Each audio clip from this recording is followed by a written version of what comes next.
Hi, Subbu.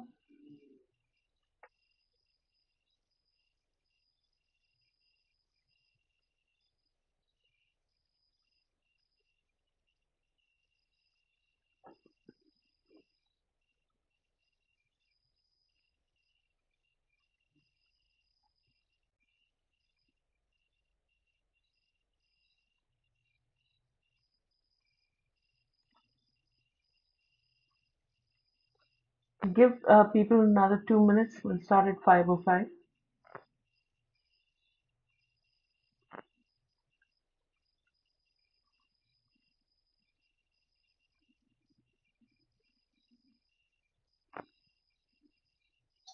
Good evening. Hi, Subbu.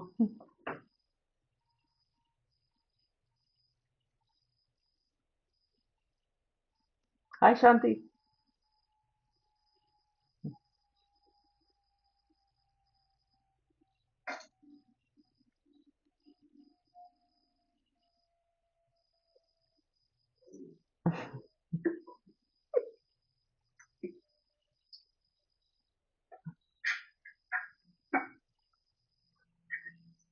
He's kind of trying weird things with his. Moving in and out. Yeah. There's Amy. There. Hi, Amy. Hi, Sarika.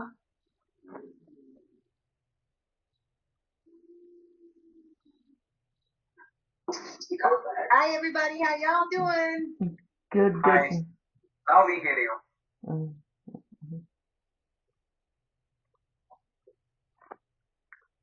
So I think, well, another minute, I guess, to be 5:05.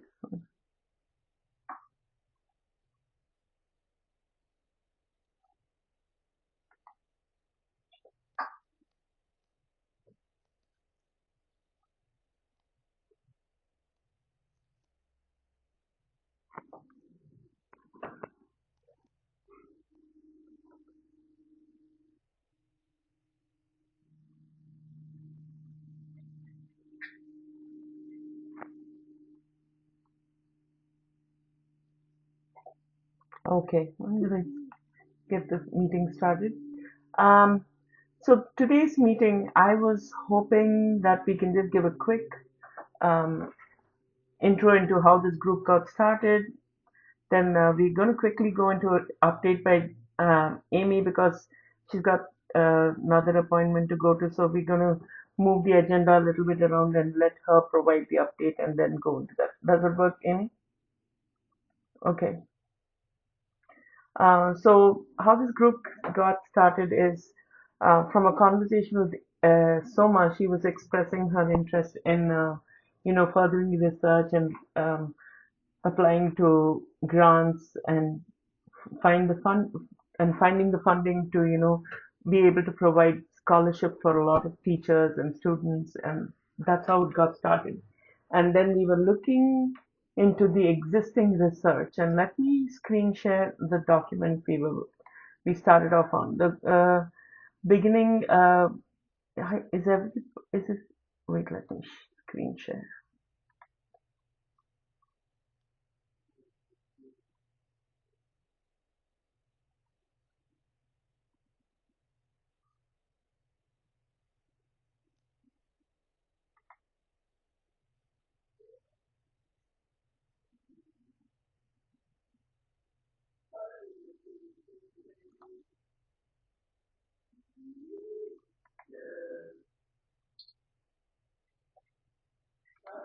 Are you able to see the no, not yet. One second. Not yet. Now are you able to see it? Yes. Oh, it went away. Okay, hang on.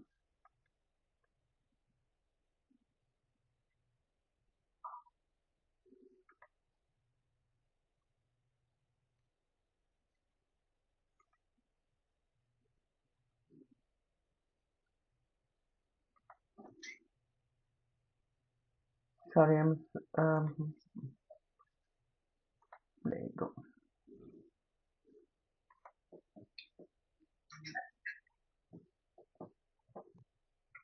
So yes, this is the document we started with, and we went with the first defining what RPM is according to Soma, and we were just trying to see what the We so don't see it here. sorry, can you hear me? We don't see it. You don't see it. We hear you, but we don't see the document on screen. Let me see. Now are you seeing it?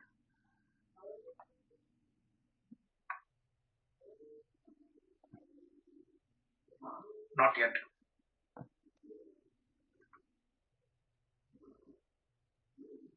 Okay.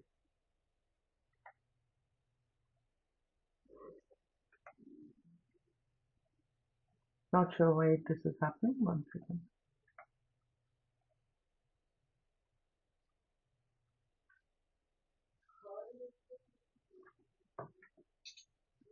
I'm sorry. Let me just see what's going on.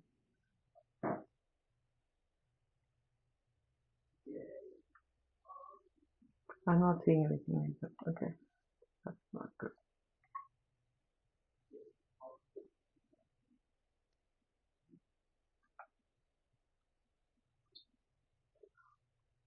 Are you able to see it now? Are you able to? Oh, good. Finally. Okay. Oh, there's Tina. That's why I wasn't able to. There's a lot of things going on at once, and I think it just gave up.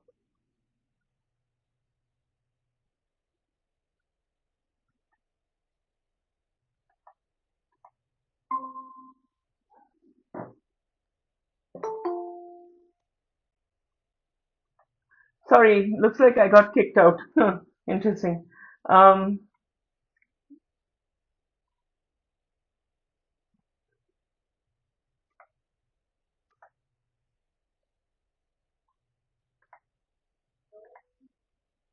okay. Are you able to see me and hear me now? You're able to hear me now? Okay.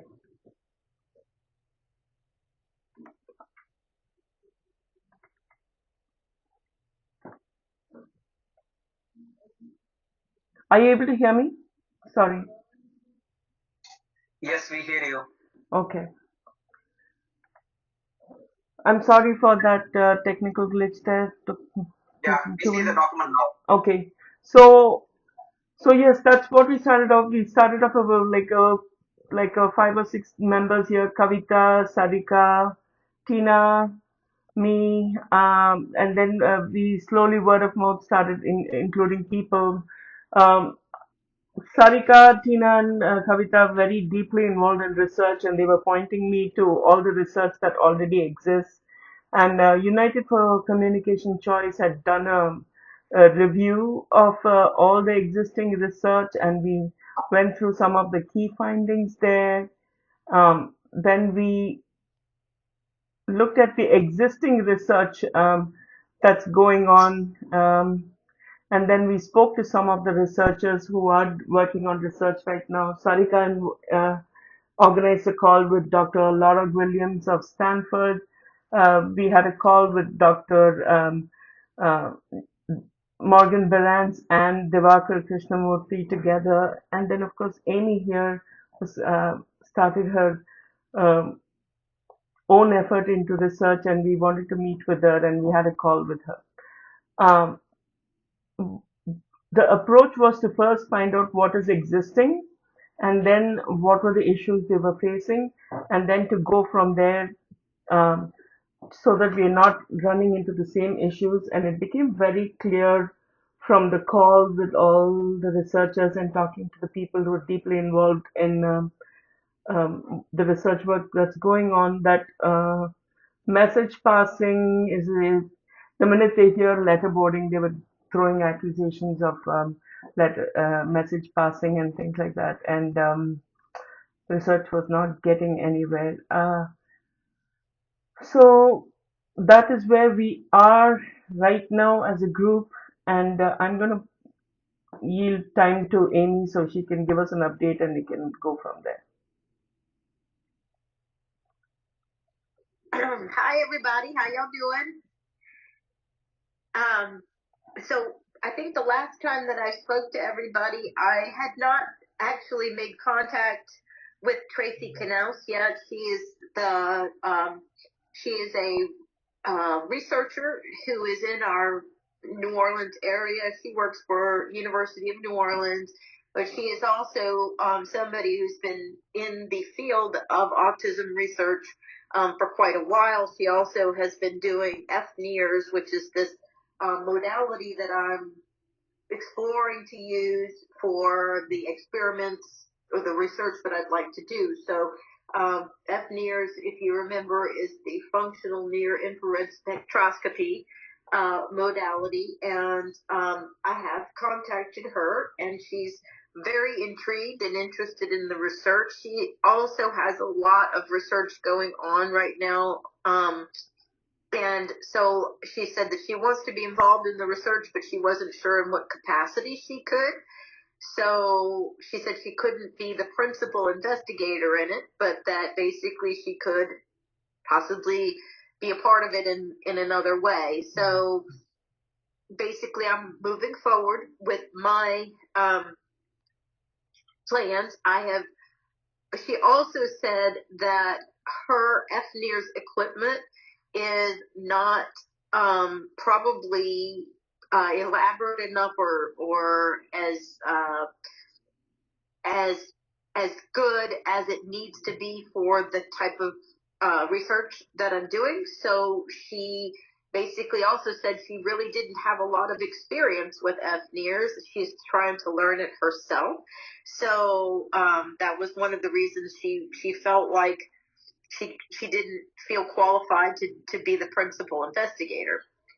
So I came back and spoke with my research director. Her name is Dr. Vilmarette Pittman. She's the Ochsner research director, so she's kind of like my employer's organization for the research. And she's also the one that's helping me on Ochsner's end to do my research. And she has already spoken to the lady that is in charge of allotting money for different projects, and in the Slidell area, which is my region, and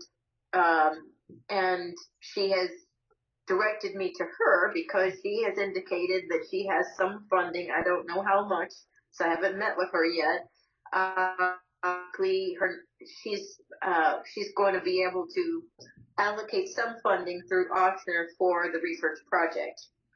So basically, after talking with Tracy Knauss and Dr. Vilmarette Pittman, one of the things that they suggested was that we actually start with a pilot study, which is a much smaller scale study of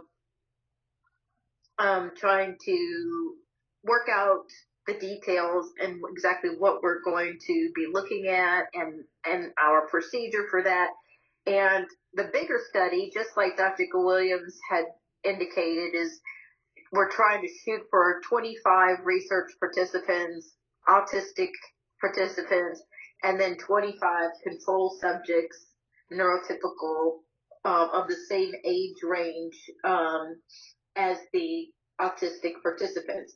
Now that's the bigger study, but the pilot study, we would limit to no more than 5 participants in each category, and they did recommend at least 5, but 5 seems to be a magic number for a pilot study. So that's what I'm refining the pilot study to look like, and I have gotten my account with the Institutional Review Board at Ochsner. Somebody's trying to call us from DoorDash, Jay. Sorry, guys. Call from DoorDash. Sorry, somebody's trying to call from DoorDash. I don't know why.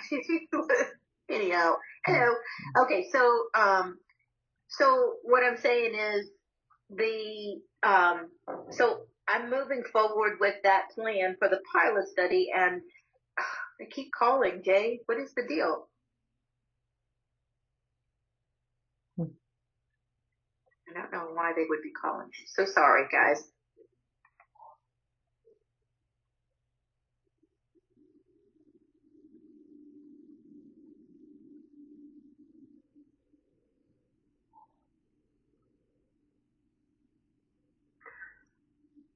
So while Amy's waiting on that, sorry, technical glitch seems to be the name of the game today. Are you back, Amy? We seem to be having some technical difficulties. Yes, Yes, a but lot. I'm back. Okay. Yeah.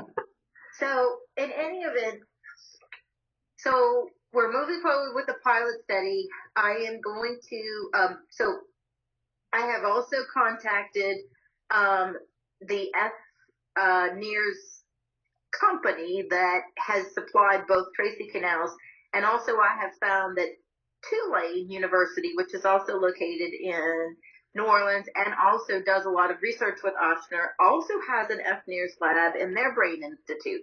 And in fact, their FNIRS equipment is better than what Tracy Canals has. So I contacted Tulane University, and I have already gone over there Monday, and I have begun studying FNIRS and the protocol for how to use the equipment. And I've met a postdoctoral fellow named Taylor Marcus.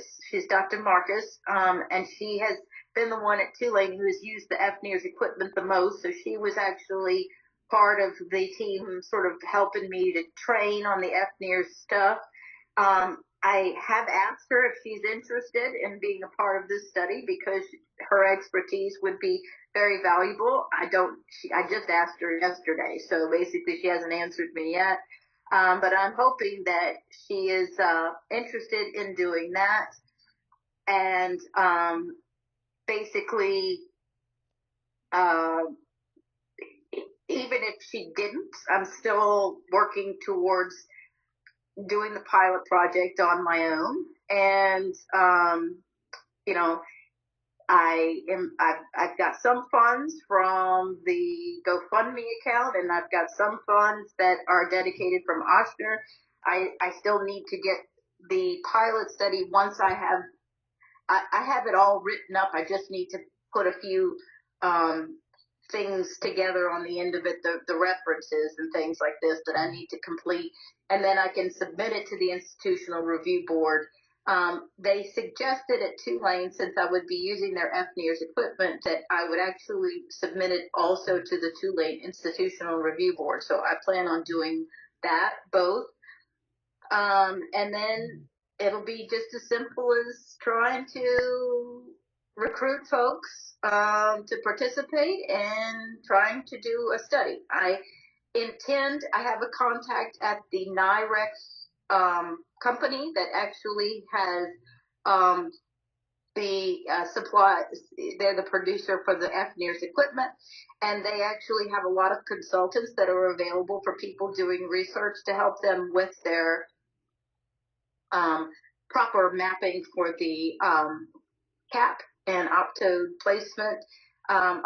placement, and then the running of the software and the data. So basically, I should be able to work with them to get everything set up. So that's where I'm at. Okay.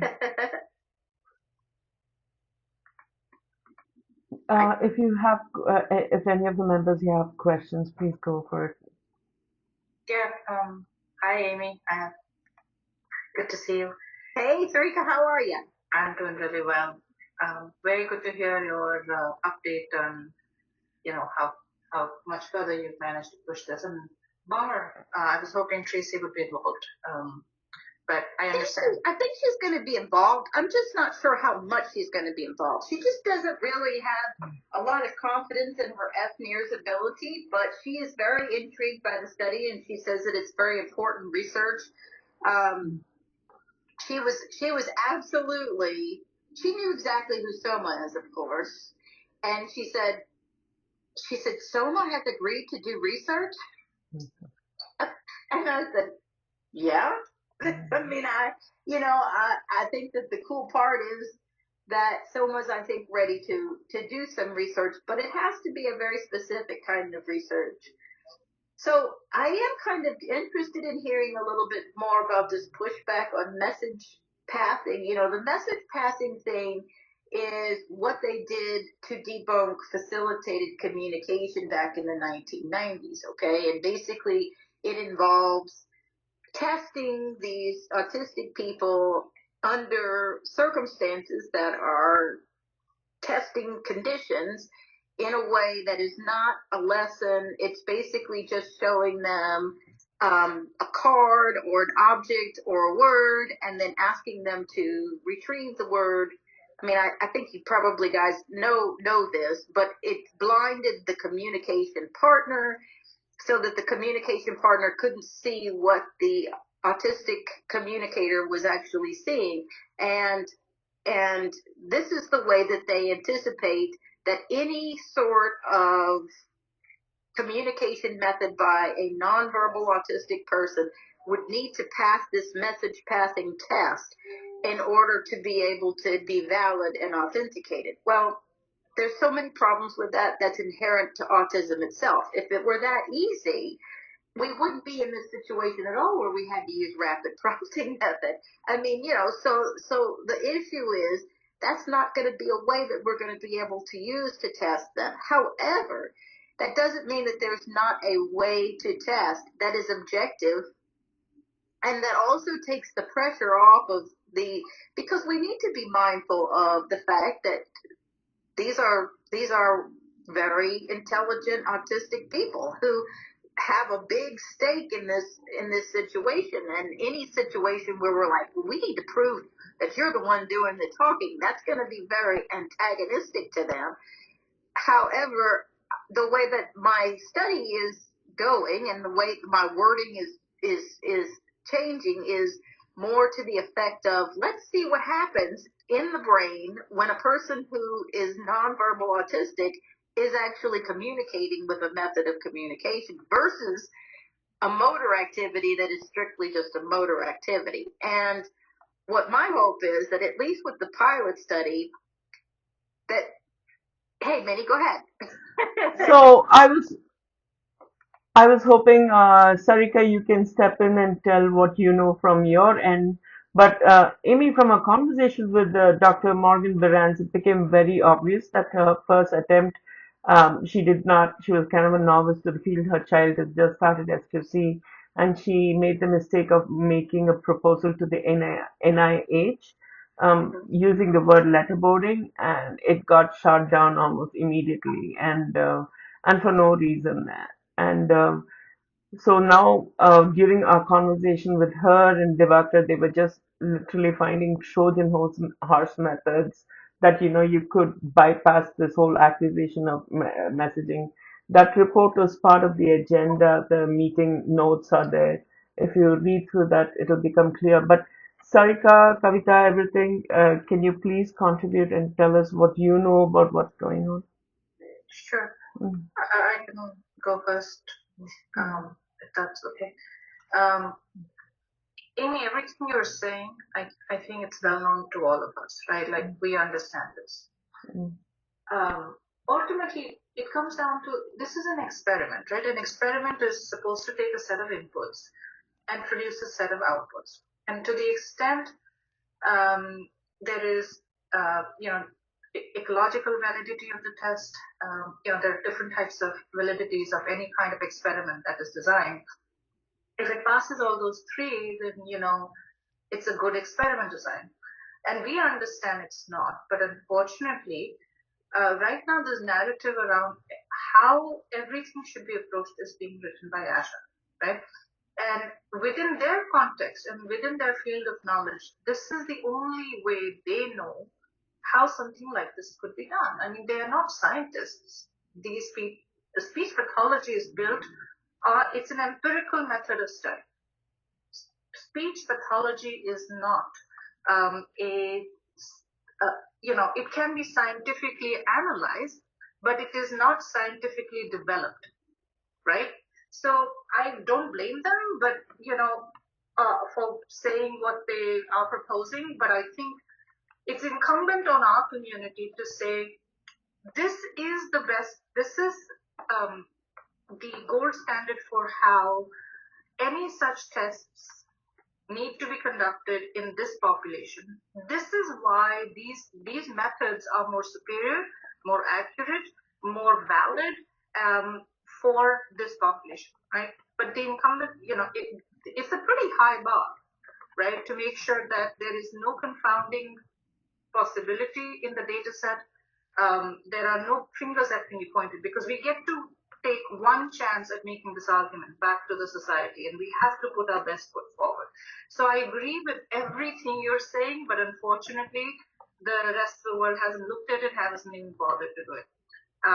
So NIH, depending on where you go for funding, and how you present your proposal, makes a big difference. I think for anybody who's applying for funding, should not center this around letterboarding. I think what we're talking about here is an understanding, neuroscientifically understand comprehension, understand motor coordination, and things like that. If you frame it in neurological concept, it has a much further chance of going with NIH than by talking about the methods of producing the output, right? So those are just ancillary aids. I do have, and I will stop here, but I will park my question here. I wanted to understand a little bit more on the FNIRS devices that you were saying they were low quality. I want to understand a bit because I've been looking at some of the new FNIRS devices that have come and how they enable better, it's about in the way the light, is used, what percentage of light is absorbed versus scattered, right? I mean, that's one of the things that a continuous wave FNIRS doesn't really help us understand, it leaves some ambiguity there. So anyway, I'll park this question, but I want you to know, and we can follow it separately, what kind of devices you're looking at, because that will make a difference to the robustness and the quality of data. Absolutely. So the type of equipment that they have in the Tulane lab is the best state-of-the-art FNIRS equipment that they can get, and basically it is a lab-based FNIRS. I think it's called the it's not the Scout, it's the other one. I'm sorry, but I'm blanking on the name of the actual device, but it's the best one that they offer for the NIRX company. And they have more than 30 different optodes. So basically, like Tracy Canals herself had like maybe 8. So basically, they have a lot more capacity for looking at different areas of the brain. And there are ways that you can improve the quality of the data that you get by using things like what they call short channels and, basically regressing out bad data that's going to interfere with the artifact. There are certain placement decisions that help you to make sure that you're getting the best optode placement that you can. And so there are parameters, data that I'm learning myself to make it as quality of an experiment as I possibly can. The thing is that with FNIRS, because we don't have mind reading instruments at this point, we don't have a way to basically be able to validate that what an autistic person is pointing on the letterboard is what their mind is actually thinking. But we can clearly discriminate between what they're doing that's just a motor activity versus using language. And that is a pretty big difference. And the thing is, all I'm hoping for in this particular instance is for that to be enough to want to open the question further, because I think it's just going to start the ball rolling in the that there is something more going on here. And a lot of the things that we are not aware yet because nonverbal autistics have not been studied at all, because they can't cooperate with the test. They can't, most of the time they can't explain anything about what they're thinking. Go ahead, Minnie. What you got? No, Amy, I think for the benefit of the newer members, I just wanted to catch them up. So a lot of the research the earlier research is outlined in the link called the United for Communications. If you go look at there, you can see their study. But the more recent studies by Dr. Vikram Jaswal is eye tracking, but the other three methods, including Amy's, are neuroimaging methods. Morgan Behrens is looking at something called HDDOT. Sorry, I'm not going to remember the expansion of it, so I'll put it in the chat. So if you guys want to look at it, Dr. Laura Williams uses OPM, and of course, FNIRS is what Amy is suggesting. All three are neuroimaging techniques. Um, of like I just heard that the FNIRS has new technology as well. But so yeah, so maybe that's what it is. It's coming down to everyone is looking at doing research. Everybody needs funding for research, and pretty much we're going to have to pick between all the different neuroimaging techniques, and that's where this discussion that's going on right now. Um, Sorry, that's my bit. I just wanted to catch up everyone so it's Yeah. some context. So would it help you to give you like a very brief description of how FNIRS works? Very brief. I mean, can some of the newer members please pipe up and tell us what you'd like?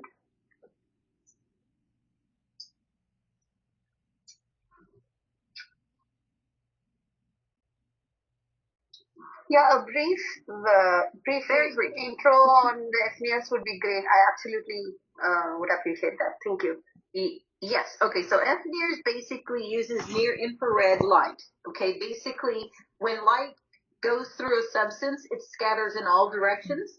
And so the way that it works is the person who is being studied wears a cap with basically optodes placed all along wherever they're actually trying to get readings from. And it kind of looks like a EEG. If you've ever seen where, there's several electrodes all around the head, but this is the cap that the person wears, and it's a pretty tight fitting cap. And the optodes make the light, and then there's a sensor to detect the light, about 30 millimeters from each optode. And the principle is entirely based on the amount of light that is absorbed between oxygenated hemoglobin and deoxygenated hemoglobin. So when your brain starts to be active in a certain area, blood flows to that area, and the oxygenated blood gets higher in that portion. So you can tell the difference between oxygenated and deoxygenated blood in different sections of the brain that are active. And so you actually target the light readings in different areas of the brain that you're trying to analyze. And you can set up a block design, which basically means very simply you have a person sitting at rest, and then you ask them to do something, like you instigate the experiment, and then you have them do that for a period of time that you're monitoring, and then basically you stop again and you rest again.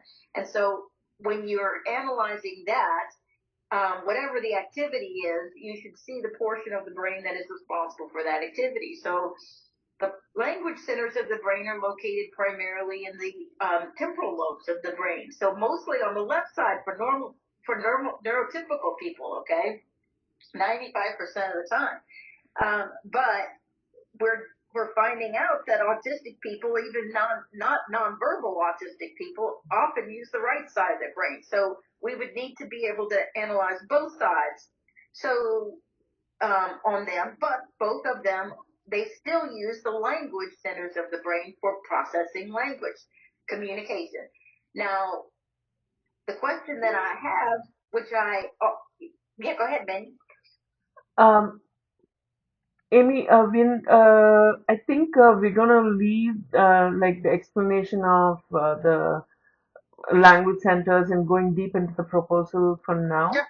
And Okay. I'd like Sarika to also say about the OPM. There's ongoing research that they're working with the Brain Foundation with Dr. Laura Williams. So maybe Sarika, you can speak to that and all your thoughts on message passing and all that too. Yeah, sure. I think I already spoke to my thoughts on message passing. I think it's just one design for experimental design for proving authenticity of communication. It's certainly not one, and it's actually it's a less scientifically uh, it doesn't involve science as well. As in lack of success due to message passing does not mean lack of cognition or lack of thought, right? So, but obviously, if somebody can do message passing, then and is successful, that is a very valid way. So, so you can have false negatives with it, but not false positives.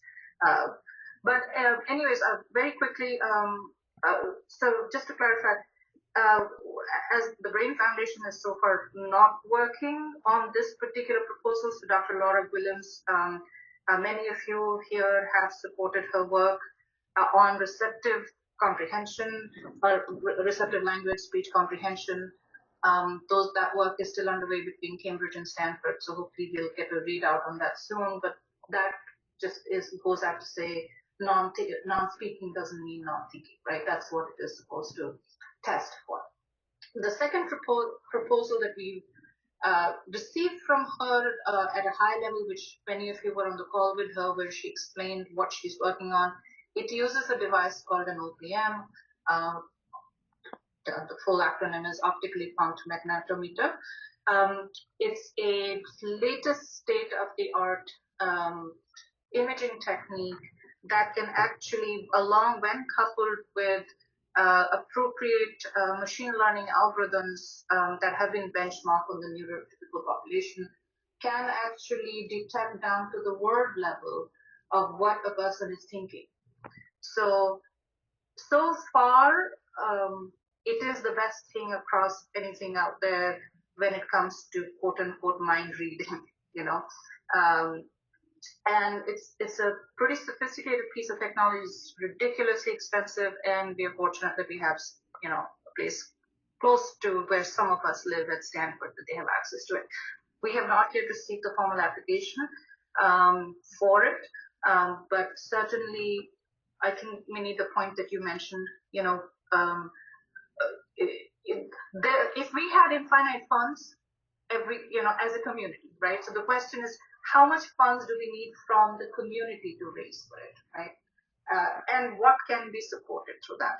If all can be supported, great. Otherwise, if we have to pick and choose which would advance the cause, where we should consciously direct a community fundraise ask for, that's a question we have to, do. The only thing I will say from my perspective on this is that I think we are parents at the end of the day.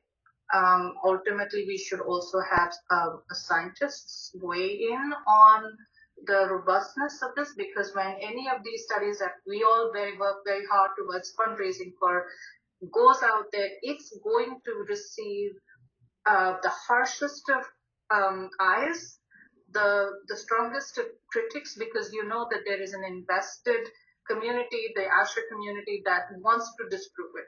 So it has to be as bulletproof as possible, and it has to take us as far as possible. Our dollars can take us in terms of establishing authenticity of communication. So I think we should establish those kinds of parameters as a parent group that is fundraising for it, to make sure that our dollars and our effort take us as far as possible in this argument for that supports the community. That is what I would just say. Sugu, please go for it. I am curious, is there any way autistic individuals can engage in these things? I mean, as a voice? That would be this group. Yeah. So when you mean you want to engage, do you mean you want them to engage in the study? Imagine a 28 or 30-year-old autistic individual who can communicate using letterboard or something. They're speaking about this. You know what I mean? So they are advocating for. Because we are all parents of autistic kids, and we're talking about scientists. But I think advocates exist in communication first. Sarika, Kavita, can you speak for other organizations? Kavita's son, Hriday, is a cognitive science major at UC Santa Cruz, and he speaks he's involved with the research. He was there in some of the prior calls as well. Kavita, can you say a little bit more about that, please? Yeah, I think at this point, if you're asking, can they give their input? I think they can. So I don't understand by what advocacy means in this context. But if they can give their input as part of the study, I think most researchers might be open to taking community input. But as I understand, they would still want to do it Yeah. in the way they have written the research. Is that correct, Sarika? Yeah, I mean, I think uh, the community input is going to be extremely valuable, which is one of the reasons why we organized the call with Laura, because our kids, the users, understand Yeah. their function better than any of us. Just But the some, scientists know the science really well. So the best design would be a coming together of those two, where people who are experts in science and people who are experts in knowing how their body and mind functions, the two come together. so in Yeah. Sarika's call that she organized with Laura Williams, Amy, remind me your kid's name again. Sorry. Aiden, right? Aiden. Aiden. Yeah, Aiden, Kavita's kid, Hriday, and then Siddharth, who is Shubha's Shubhas. kid, were there and they provided feedback. I think maybe their response is not here.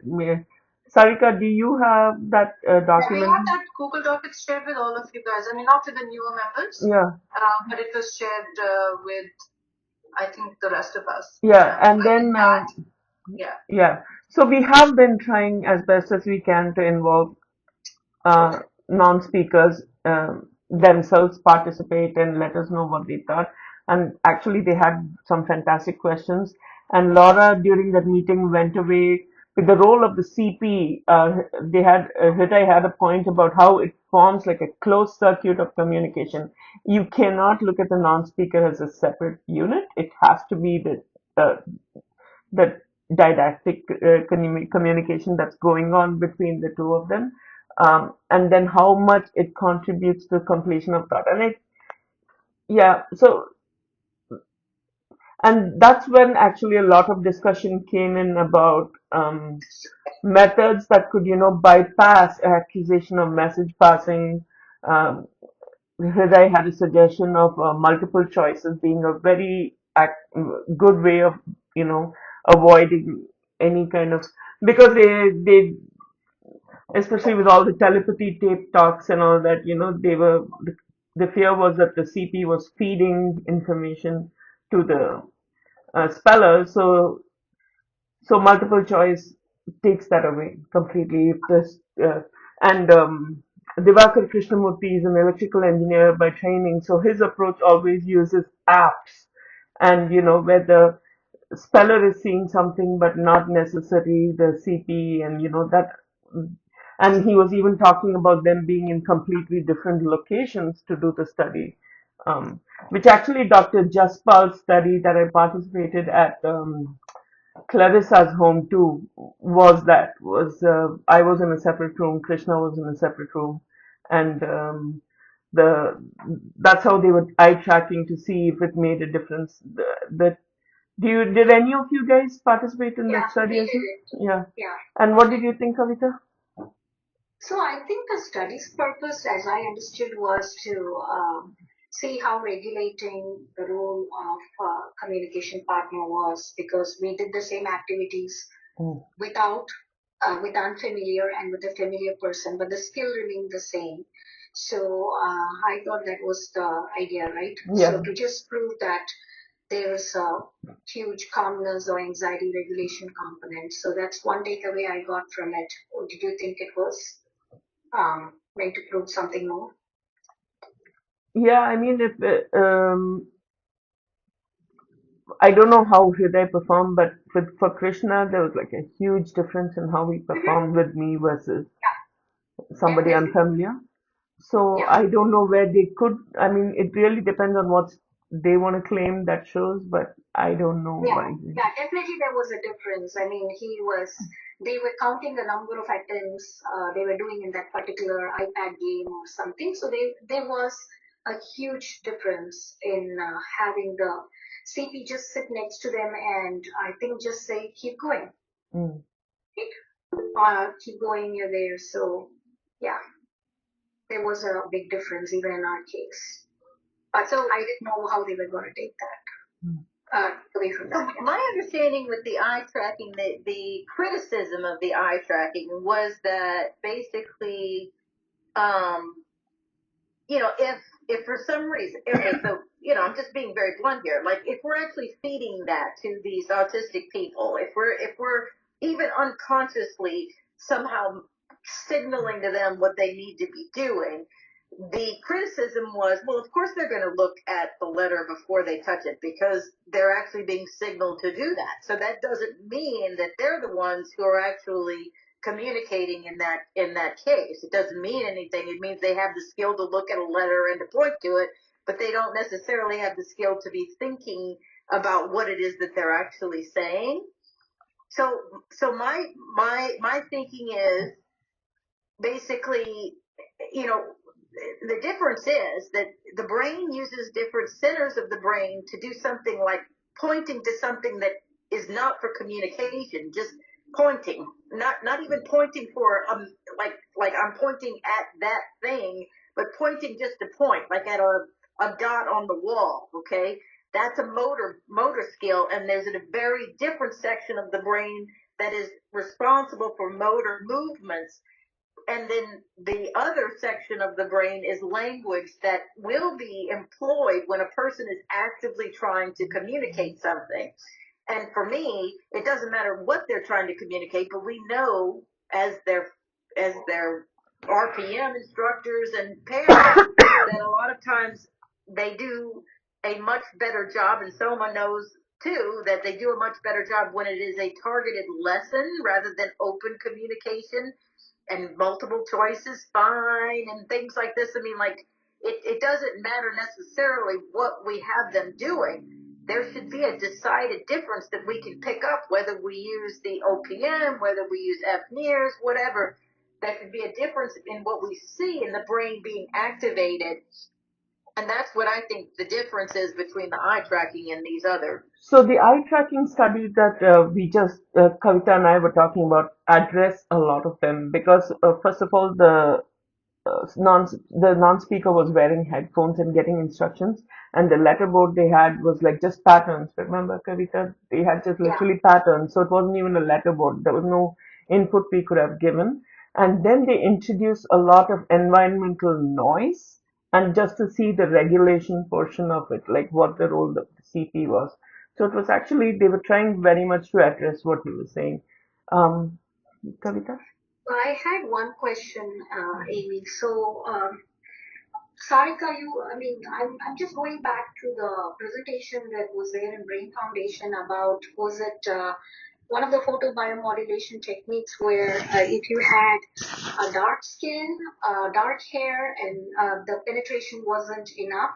So how does, from what I understand and read about FNIRS, it was similar. How does that address the concern we have given if you're going to do it in Austin, and you might have quite a bit of Asians there. So are you going to exclude people with dark hair? Because it was something they brought it up even in Brain Foundation. They did see that if you had dark hair, it can negatively impact the penetration or scattering or blocking of light that Sarika talked about.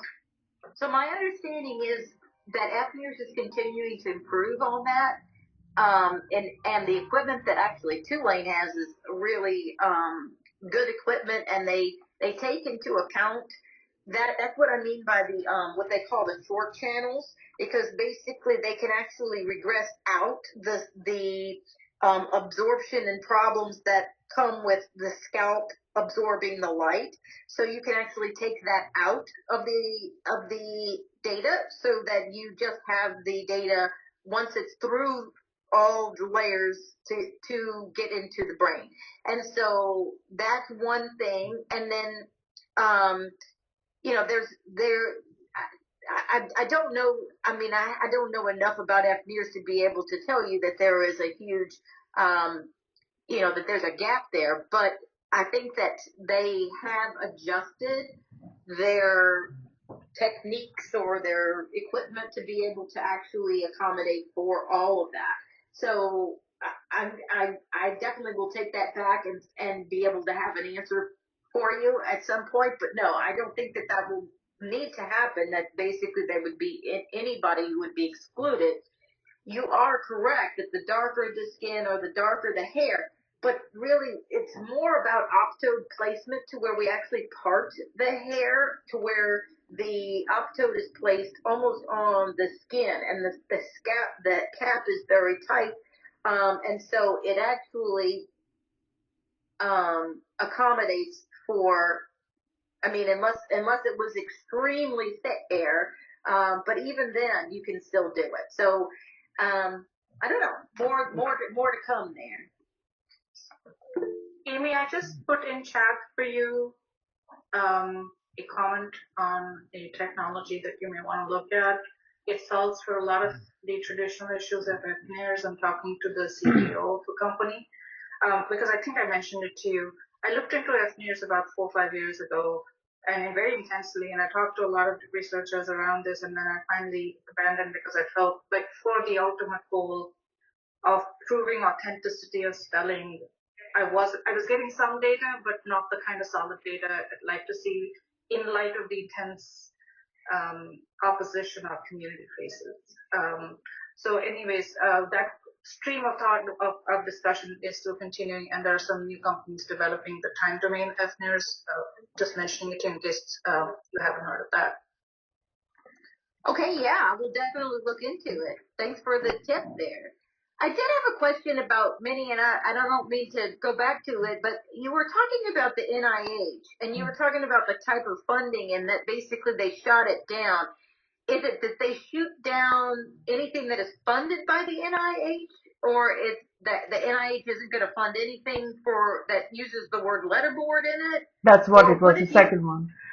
So the minute you mention letterboard, looks like she went into it without knowing all this bias and about the ASHA report and everything. She's as a pure researcher, she's got a huge background in fMRI imaging. She trained in Cambridge and now she works at the University of Toronto, and she literally has an fMRI machine in her office, and she's also working with what Krieger? Sorry, I forget the first one. Kennedy Krieger. Kennedy Krieger Institute in Baltimore is where she's doing the HD-DOT brain imaging. And looks like when the S2C community had their conference this year, a lot of people just went over to Baltimore and participated in that study. So yeah, that was interesting to hear. And Dr. Divakar Krishnamurthy also confirmed that he faced the same kind of thing, which is why he completely goes off of this and is into app development to see. Uh, he's trying to make both apps and to see if he can use that data to do testing.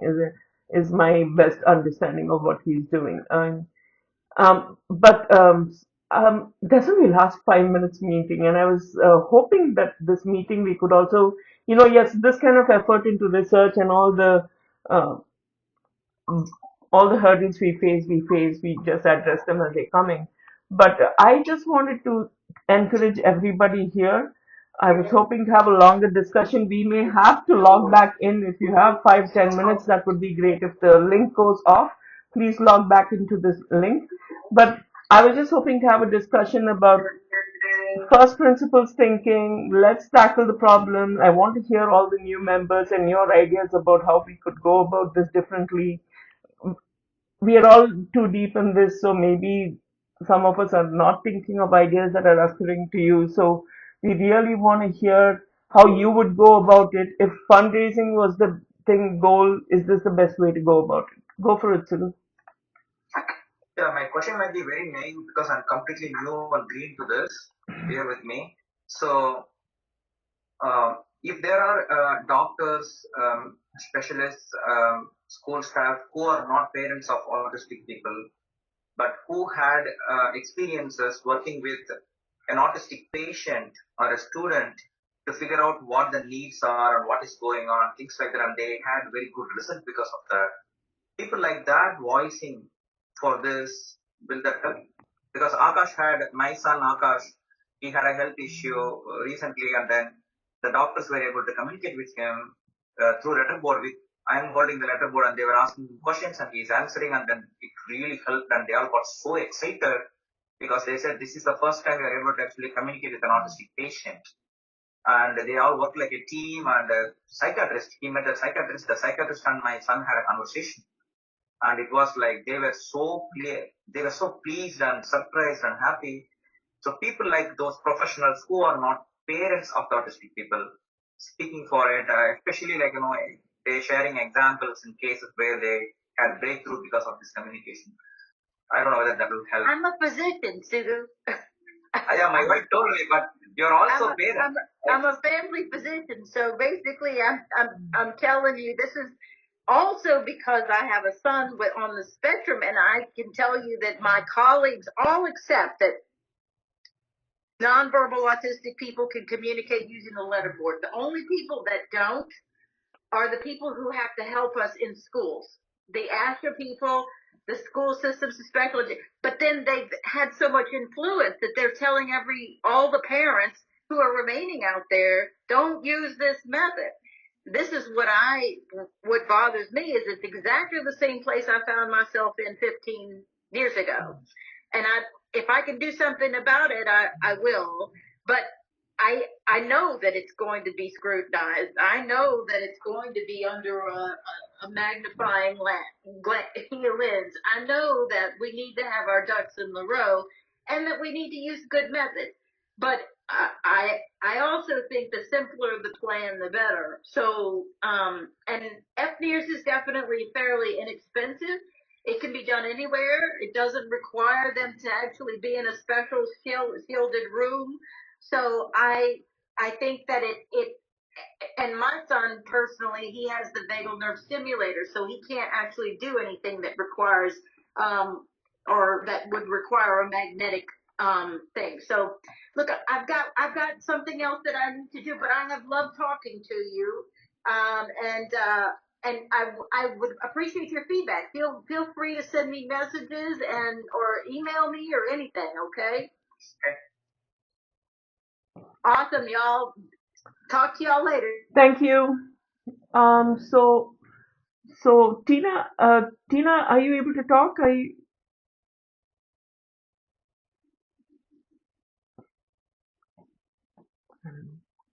So Tina, I called Tina because she's the one person who's had some amount of Yes, success. sorry, my hands are wet and I couldn't unmute. Okay. What's the question? So the question is just like for the newer parents, like your experience with the school district, and even when you've had some luck with the Palo Alto Unified School District. Kavita's had some luck with the Cupertino School District. Is that correct, Kavita?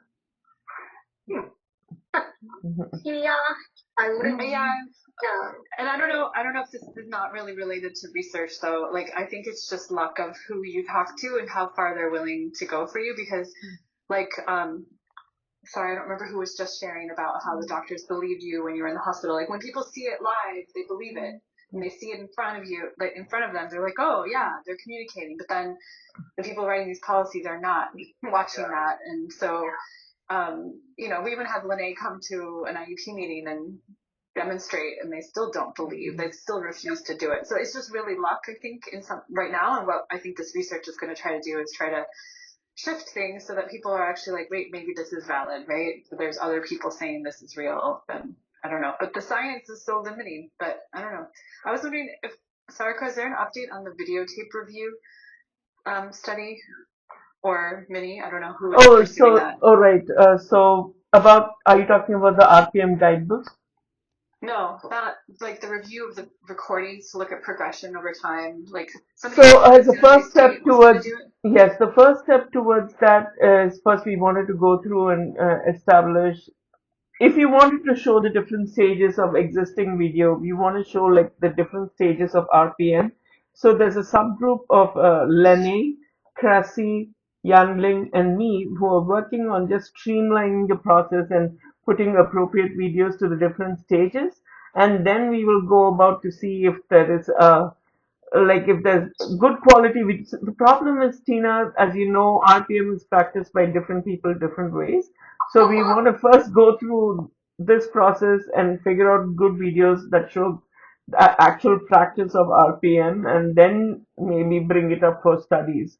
So we are I actually, thought there was a separate idea of just giving raw tapes of like all Linnaeus students, or you know what I mean, like getting yes, getting recording like it. bad videos and just letting someone comment on that. Like, yeah, there were bad days, like, but then this is the But progress Tina, that we how would see. you say what stage that is, what we were trying to do? How would they understand what was being achieved if you're not deeply involved in RPM? That's the reason No, why we're going. sorry, I'm sorry to interrupt, but I need to leave very soon, so I just want to respond for both your points. I think what Tina's talking about is the longitudinal study and I evaluation, understood. Yes, right? that's what I was talking about. Yeah. And so Tina, on that, the San Jose State researcher that kind of is a non-option. She changed tracks. She left the university due to the heavy conflict she had with the speech language pathology department. But Soma had found a researcher that who published the prior paper, and last I know about it, that's what Soma said, that The UT person? Are you talking yes, about the UT person?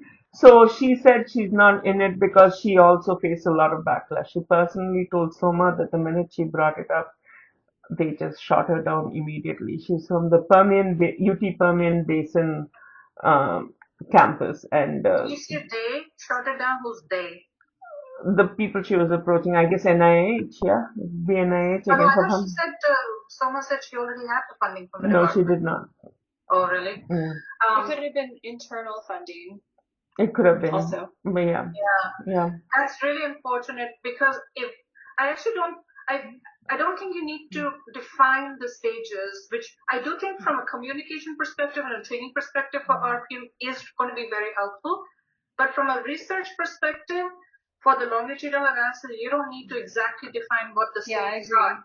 Yeah. You just need the starting point and the end point. So I think there was also like to define the different later stages after letterboarding so that we can show the uniqueness of RPM. You're just trying to show delta change, y minus x type of thing. And if across a domain of evaluation points, skill points, that you can show measurable change and a statistically different change than what natural history data will show. So natural history data is going to be very useful for something like this. If no intervention is given, how much do kids with autism change between point in time X to point in time Y, right? And most kids progress very little. If anything, some many decline as well, right? We all know this. So if we can show through the longitudinal analysis of video data that these 10 points that those kids were evaluated before at the starting of the experiment and the end date, which could be 2 or 3 years out, that's a very solid piece of evidence. And I keep thinking if there is something that would really help bring out the unique aspect about RPM as a therapy, that it's a cumulative effect. You don't see it from day 1 to day 2. You see it over a period of time. It would be very helpful. You don't need any definition of what RPM terms, stages, etc., not for the purpose of the study. Yeah, and I'm wondering if the people you've already asked are not interested, is somebody in Dr. Jaswell's lab, for example, because they have expertise in video processing and all these other things that they've done. So I wonder if there's like a master's student that could just take, 200 hours of video and figure out what to do. I think the idea we had discussed is like like brand new students to either Lenny's practice or Soma's practice, and we start recording them to show the progress. But if you're going to go back to the existing videos, then we have to go through review process, have parents submit it, and things like that. We've just started that. There is a document we've put together with some videos, but um, we also want to get the RPM guidebook out because when we're talking to researchers, we want to be able to clearly tell, okay, this is the methodology. So it's 2-in-1 process. We are in the process of looking at like 1 million videos right now, and if you're going to start recording new like brand student non-spellers that are brand new to RPM and track their progress, that's not started. Maybe we don't actually need to have a researcher we could start that process, but that's not started. No. You do need to have the researcher. You need to have the specific skill points that will be assessed ahead of time, defined proactively. Then you need to track that over that period of time. Make sure that you have enough discrete points on all of those metrics and the evolution over that period of time. So you do want to have the researcher, the IRB approved. You cannot do any data collection if you were going to do a prospective study without the IRB in place. I like Tina. I really like your idea because I feel like this is just such an easy, low-hanging fruit, and it will take 3 years, even if we start now to start collecting. But heck, we'll have something, and this is the truly, here showing RPM differentiation over all the others because no other studies have that. And if we can't find, if we can't find any other researcher, then Jaswal's lab and people are better than nothing. The only thing I will say, who else is on the call? Hold on. I got you. I know what you're going to say. From speaking from just the very selfish benefit of what will help our kids the most, I would want to pick somebody who's not in Jaswal's lab if I had the choice. And that's what Soma wants to. Yes. Because, and are you recording, Minnie? I don't know. I can't. No, I'm not recording. Oh, okay. No. Okay. So can you tell me why? Multiple reasons. Okay. That's okay. You can tell me another time too. Yeah. Okay. I will. But so. So just FYI, Soma too is not at all interested in working with anybody who's working with S2C or any of the other methods. So right away, yeah. That's not what I thought. Okay, I thought. No, that's not my. That's not my reason. That's not my reason. Okay. Okay. Yeah. I don't know. You need to tell me later then. Yeah. So will we have a control group, Tina, for this kind of study? Are you envisioning a control where they don't do anything, just have IP goals and track? I think if they're doing a longitudinal, that would be good too. No? I mean, ideally, yeah, but even if you don't, you just write a case study article. That's what we said we would do. Like, you don't have a control, but you just talk about all the great progress. Like, that's great. I mean, people write case studies on one patient. You can write it on 20. So how would you go about so if not Dr. Jaswal's lab, who else could be used? Maybe, what about Divakar's lab? Is he only RPM? He's only RPM, yes. But it's only double E. You know, only double E stuff. Yeah. He's more into apps and that kind of thing. Who else could do? I mean, you just need someone who can do coding, right? They just have to watch the video. They don't have to actually do any video, like technical analysis, right? That is not even an issue now. I just found an app recently in AI that is doing the review. Yeah. I don't know if we want an AI app judging our kids yet, but. Well, at least it's objective, I guess. I don't know. Yeah. Well, maybe. Yeah. It will probably not be trained on, autistic movement and speech patterns, right? Like, you won't know what to interpret. Anyway, but I don't know. You guys know people better who are in the field. But you just need someone with credibility. And then the actual study itself can be done by a master's student who's, like, watching and coding something. And you can have it double checked. You can have 2 or 3 students watching the same video and coding it. And then, save some quality control. Yeah, absolutely. And Tina, the only way this works is somebody has to take on this work. I mean, literally, that's how I found Laura. I knew what I wanted to do and get done. I couldn't find anybody out there. Nobody comes to us saying, I want to study non-speaking or non-verbal kids. Nobody's out there trying to make a career on this. They have to be recruited. They have to be convinced. And it's like any relationship building, business development, whatever term you want to call it. Yeah. Some people want to take that on, and I'm 100% positive if somebody dedicates time to it, we'll find somebody. So this is what's not the right department? What's the right department to do this? So psychology would be good because we're only talking about coding developmental skills, right? Developmental pediatricians would be very good too. I contacted someone that Kavita also knows, Sudha Krishnan from the San Jose State Education Department, thinking because if you're going to go off of IEPs, but that went nowhere. But she's, And ideally somebody who's affiliated with a name brand institution. Ideally. Okay. So like for example, Tina, the woman you brought into our community. Oh God. Yeah, G1. No. No. you brought up, the clinician, the one who's in Los Oh, Altos. Trina. Yeah. Yeah, I just thought of her too. I don't know if she does research though. No, She's in because private she's practice. now on billable hours, right? So she's not going to be interested because that means. Wait, why don't we ask Fung then? Lawrence I Fung? can convince Fung. Yeah. Yeah. So apparently he's now I moved. don't know. So just FYI, looks like the autism clinic is not accepting any new patients, and Lawrence Fung has moved to the adult psychiatry practice. What? Yeah, As of when? like 2 weeks ago. That's so weird. We just saw him last week. He didn't say anything. So yeah, so they're not accepting any patients, and he's moving to the adult psychiatry. Huh. Okay, well, anyway, I don't know. Someone like that, Sarika, is that what we should try? I mean, Fung is a psychiatrist, so So that's more medications, right? Not, Yeah. not psychologists. it won't be in his career interests to do a Who are development. Who are the psychologists? No, that so we no, know at I Stanford? would not say Fung is very qualified to do this. I just don't know if he's going to think this helps his career. See, it has to help them too in their career. Yeah, I know. And he might be, maybe he'll know who to ask. I don't know. Yeah, so maybe he knows somebody within his department who would be good. But I'm 100% positive there's somebody out there. This is not that. And there's nothing. I mean, all you're doing is analyzing video stream for before and after. Yeah. You What think the about, like, School the of Education won't work as just people involved in, writing future teachers or IEP, even as a no?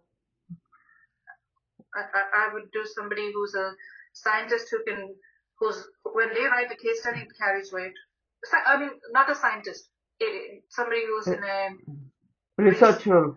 who has experience writing a paper. Mm. A lot of clinicians are very good with people skills. They can really help people, but they don't know how to write. They don't know how to analyze. They need a statistician, right? Those kinds of skills, support, people who do research have. You need statistician. Without that, you won't be able to, really write much. Yeah. I can't think of who else is in Stanford. I'm trying to find it right now and I can't find it. And sorry for being off camera. I've been cooking and doing a million things while listening. Sorry. This has been a really crazy day. But, Kavita, what about that woman at, what was her name? Namira? Frida is taking a class with her even this quarter. She's amazing. In fact, Frida, I have to get a feel for it. Frida is going to be co-working with her on exploring how nonverbal communication in autism works for a co-seminar that he's doing with Akhtar. So I'll get a better feel of it once he's done with it. So she's invited him to a few of her lectures for a senior seminar she's running. She doesn't have any active lab projects at this point, but she might have leads. But for that, first I think Hriday has to start working with her on a few projects, and I'm hoping she can see the progression. In fact, I'm hoping he can do a little bit more of skills and typing and all that in her class. So that way she knows where he started in year one. And she also knows some of the regulation issues that are in the class because he's attending one of her classes too this quarter. And so he's doing two things. One is he's being a student in her class. And the second thing is he's going to help her with few of the lectures for her senior seminar, just as a student TA kind of role. So I will get a better feel. So far, I've been very impressed, but I want to walk in when I get a better feel of she's very confident. So end of semester, I'll get a better feel. To be good. Anyway, I'm not. I feel like I should probably try reaching out to people if I don't know. So that's why when Tina asked which department, that was useful information, and you're saying not. So psychology and cognitive sciences. Yeah, cognitive neuroscience. I mean, cognitive science. Yeah, there is another professor also Hriday really likes. He's been in touch with him. And Hriday's linguistics professor also has shown That a would be lot of good. interest. Linguistics should be good, right? Yeah, he's shown a lot of interest. He has a lab. In fact, he invited Hriday to come to the psycholinguistics lab and take a look. But we're treading it a little bit slower because we've been having a lot of regulation issues this quarter. So there are a few people who have been very interested and they haven't asked much out of it except participating in all their projects and showing that we can do well if given an opportunity. So that's the basis we have to set before I felt we can ask more. Yeah, no, that makes sense. A cautious approach is better. Meaning, I just want to say, if you're approaching people, linguists typically will not have the skills to do developmental evaluation. That's kind of what you're trying to say. You could try and say, what is this person's communication ability? What is this person's regulation? Some kind of, adaptive functioning. Linguists typically are not very good at that. That's not where their training is. So for, psychologists, certainly psychiatrists have that. A lot of psychiatrists are trained in many of the instruments that are used to evaluate our kids. Those development pediatricians. What department is Williams in again?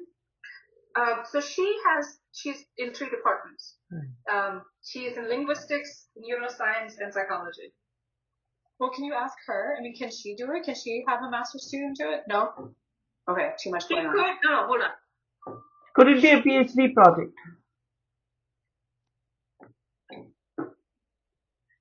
Yeah, I've been more focused on the authenticity of spelling discussion because I feel like if people don't even believe this is like, yeah, I mean, I haven't discussed it with her because I'm kind of so focused on trying to get her, to do this, what is being spelled as their word project.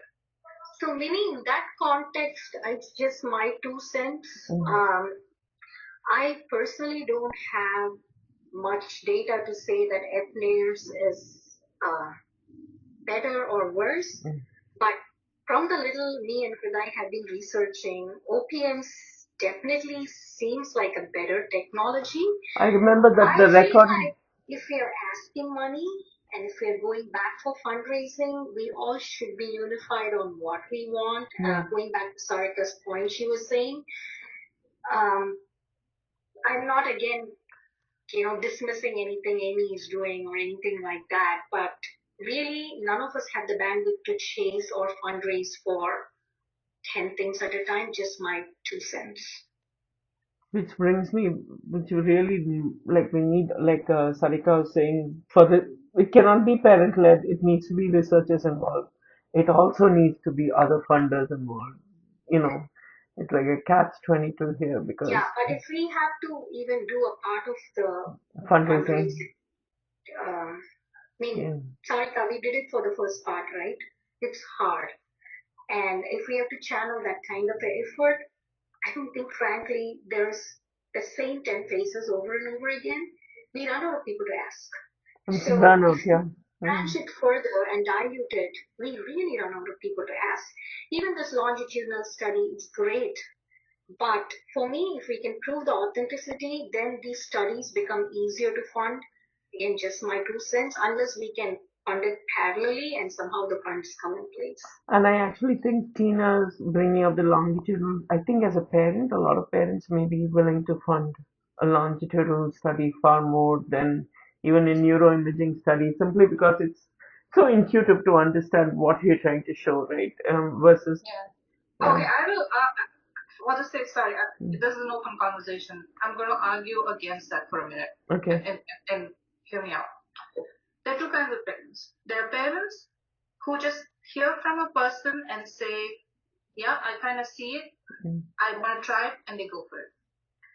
Then there are parents whose decision criteria to approach RPM or anything like that is not based on hearsay. They rely on what is the word saying, what is the Wikipedia saying, is this legit, what is my expert speech pathologist saying, right? We have the parents who will do it just because they saw one success point or they are so driven in that way. They are already doing it. if we need to, the question we need to be asking is, for the parents who choose not to do, or for the parents who are being asked not to do it, what will change those minds the most, right? Should we go after the smaller number? I feel like the majority of parents are not driven like that. A majority of parents are just gonna like, if they see it work, they're gonna do it, you know.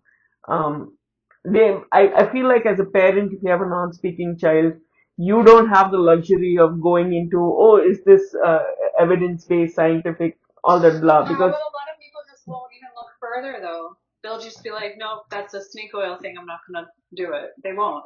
That's why most people don't do RPM. We're still a minority. Yeah, we're still a minority, and the ones we are seeing, Minnie, it's a bubble.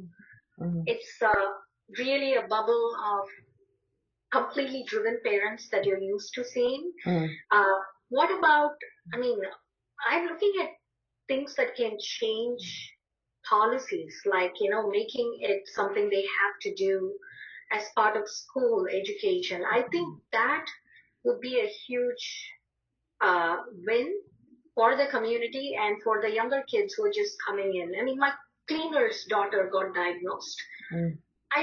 I can't even begin to explain RPM to her with my English and her Spanish, and we are already speaking in broken languages both ways. See, this is my uh, concern about going with policy So or it's heartbreaking how the is being offered by the school district and how happy she is because, and she would never question it because she's like, they'll throw me out of the country. So I think policies that can make an impact would be coming from basic research that non-speaking doesn't mean non-thinking. There's still the intent to communication is there. So it's just my 2 cents. yeah. And parents who are driven like you and me, you don't even have to tell me. If you tell me something, you go to the end of the Arctic Circle, run 5 times and come and your child will be cured of autism, I'll do it. Mm. No, so Kavita, my only point is maybe it's like just my burnout from the whole CAC experience, Tina, you know how that went. Um, and trying to work with policy and advocacy and that route is because they literally dismantled the CAC, you know. And my problem with the research approach is because they have all the power and they're dictating, and we have to jump through hoops. I'm always about Trojan horse approaches. That totally appeals to me because if there is a way to get it done without having to appeal to these people and convincing them and those kind of things, just showing, which is why I was so for the longitudinal study and parent-led practice and just showing by sheer numbers. But okay, I mean, I don't actually know how to, like Sarika said, you'll have to find that one person who's willing to go through those hoops with you and do it with us. So, yeah, I think we um, need to do all of it. yeah, And so like this is great what you've started this discussion, Minnie, and yeah. I mean I maybe just let's keep I mean we talked about this a few months ago and then we got onto these other studies, but maybe if we keep momentum a little bit, like I can reach out to Sutcliffe and ask her if she knows somebody at Stanford who she thinks could do something like this. And I can Yeah. also ask Fung. Okay. And so then I don't know if, I can report back. But then maybe there's other, people that you all talk to that you can also get names. And we don't really need someone who's an RPM expert. They just have to be, because you kind of want someone blind watching the videos, right? Like We want someone blind. We want the not blind. You participants want and the someone who's like new, who's just coding behaviors and developmental progress, right? So Tina, Like the actual coding. You want the PI to like believe in general, but like the actual coding doesn't have to be done by someone who understands that is RPM, how it's right? always done. I mean, that is the cheap labor that universities have with postdocs. Sorry to say, Miss Professor Chow, but I think that can be figured out. There is a way to attract people, right? I believe our group, what we should be doing is brainstorming how to raise funds. Because you know what? If we have got a 500K, put an RFI out there saying, here are 2 projects we want to call for proposals, and then pick the ones to do. It's not hard. If you have money, you can get people to do work. The problem is if you go to somebody like, I don't know, Trena, and she finds a person, that person is going to say, okay, who's giving me the funding? And that's where things break down. It's always they're looking, anytime Well, you but go. that could work that way too, though, because then you fundraise for the specific study like you did for Williams. You're like, Right. you know, so you could do that way. You can, absolutely both ways. But I think the harder problem to solve, in one case, you first find the person, but then you still have to find the funds for it, right? So those are two separate initiatives, and they both take effort. The other way, where you have the money and you put out a call, much easier to get track the researcher then. Much easier. Especially with the NIH stuff that have happened, there are a lot of people working for money. Yeah, that's true. But on the other hand, then you'll get random people applying who don't really believe in it. No, then you get to pick, right? You don't have to take somebody who applies. You have 30 applications that come in, you pick and choose. Hey guys, I need to leave. Frida is going nuts. Bye. Bye. Okay. Okay. Anyways, so my parting thought on this as well is let's put our heads together, not just only to find the researcher, but also put our heads together to figure out how do we break through this fundraising, Yeah, because it's like becoming like a chicken egg problem. Where like research so that we can find funding so we can do research. It's like yeah. I just say let's think through both. Can you Can you hear me? Sorry, I think I cut out before. No.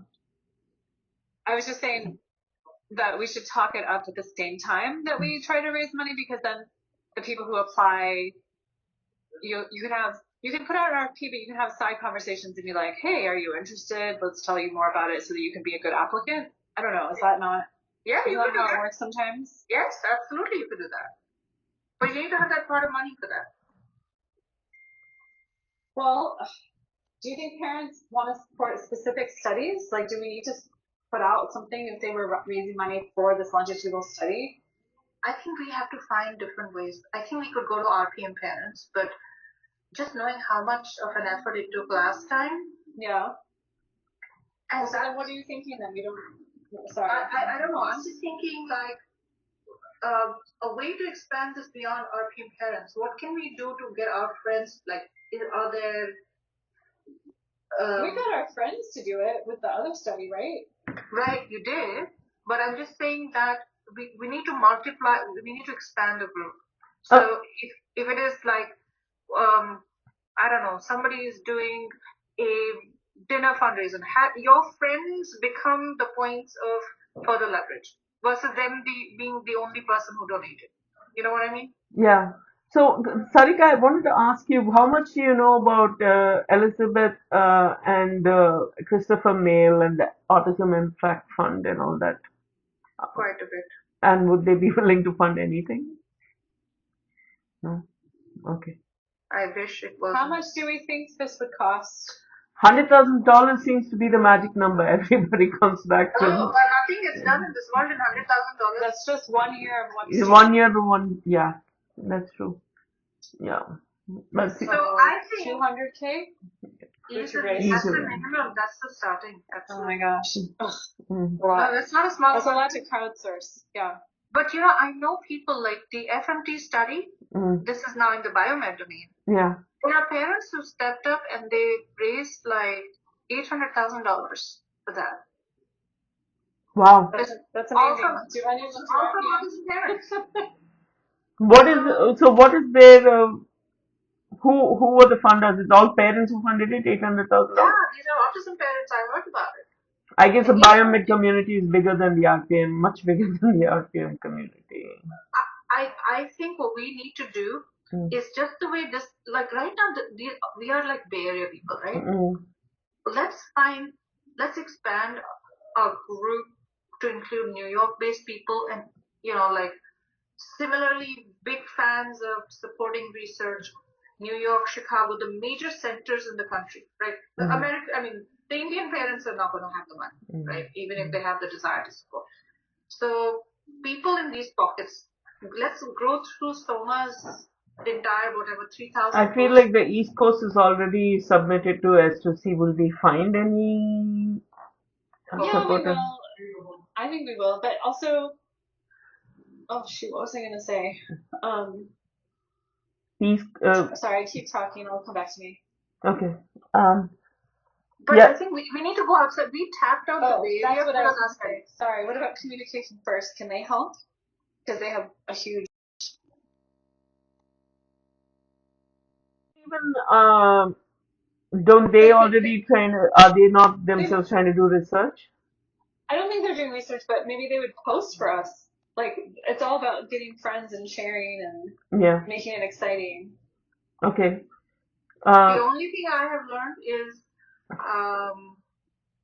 that if they have their own pet projects, then we are going to compete with that. Yeah. I haven't seen them doing research. They're more No, not advocates for research. policy. No, it's not whether they do research or not. They have, let's say, pot of money they raise. But if they have pet projects, they don't care about research. That's not their charter.